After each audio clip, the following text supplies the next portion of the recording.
Hi guys, Mauro here. One of the more common things that I see on people that I train is I'm talking mostly teenagers, and I see a lot. It's surprisingly adults sometimes, but mostly teenagers is the idea that they have that they kind of they can train and just kind of put everything out there and things are gonna turn out their way. They think that they can train and just go kind of halfway and everything is gonna be fine.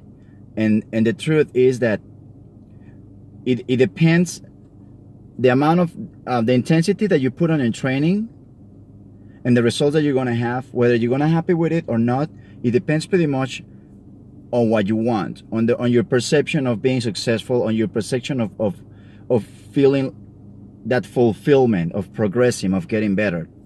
If you're the kind of person that wants to, if you just want to get a little better and you train to just get a little better, you're probably going to be happy the moment that you see just a tiny minimal result, and you're going to be like, okay, well, it's getting better, and you're happy with that, and your hopes are that you see yourself in the future in a much better position, thinking that things are going to get better little by little, and you're going to get there with that amount of training. Let's say for a training that goes from 1 to 10, 10 being the highest intensity, everything you can put out there every day, you go on a 3 or a 4, and then you say, you know what, well, things that wasn't bad. I got some stuff pretty well done. I got better at this and that, and well, with a 3 or a 4, you think you're gonna get better. And well, the truth is that it's all about your perception, and every person has their own perception and their own ambition, how much better they want to get.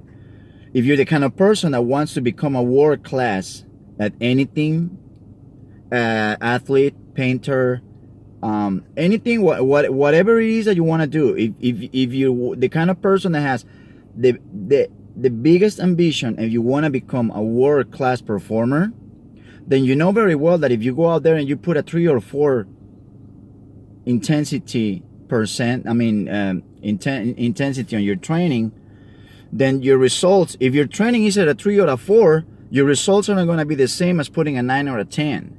And the truth is, if you want to be a world class performer or anything, it's either a 10 or a 10. You can go even 9 all the time, and you might fall short. So whether we're moving forward or not, according to our perceptions of improving, it's also depending on your perception of what is improving. For some people that train at a 10, and they're gonna improve, they're gonna improve, and pretty much, let's say a lot, and to a lot of those people, improving a lot is still in their perception is okay. A lot compared to what? A lot compared to whom? They're comparing themselves to world class performers, so they know that improving a lot is probably not enough. They know that there's gotta be improving very, very, very much. Like every single day they have to say, okay, I am getting better and better and better and better and better, and until they're not satisfied according to their perception how much is really good, then they're just gonna keep on pushing. So you gotta pay attention to what's your perception of improving. First, you want to pay attention what's your ambition. What size are you selling yourself short?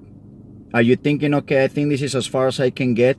If you're selling yourself short, that's one thing that you better start working mentally, because you're pretty much blocking yourself from developing your full potential. The second, you gotta pay attention to your ambition. When you train and you're improving, you gotta think, okay, I might be improving a lot in the eyes of someone that is kind of mediocre or average. But you always want to try. The ideal is you want to try to compare yourself to, okay, what would a world-class performer do? That is, in my case, I truly believe that is the key question you want to ask yourself in anything you're doing in life, and you have a doubt, any moment, any time, any place. What would a world-class performer do in this moment?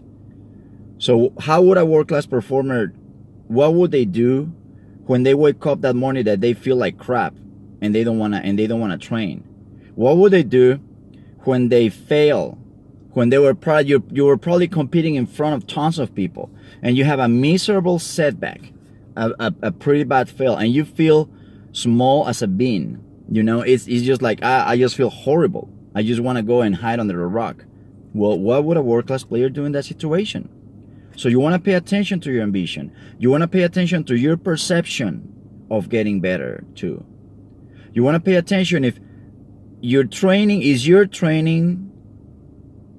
according, does your training go, the intensity of your training, that your discipline, does it go according to what you want? Or are you more like kind of dreaming that, okay, with this little, I'm going to get this big?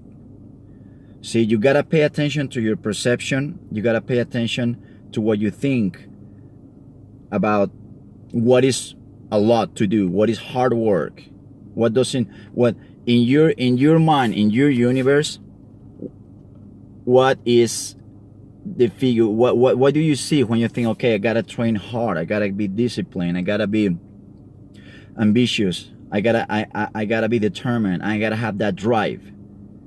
You have to do kind of a self-inventory and look at those things, because getting better, the perception that every person has of getting better is very different.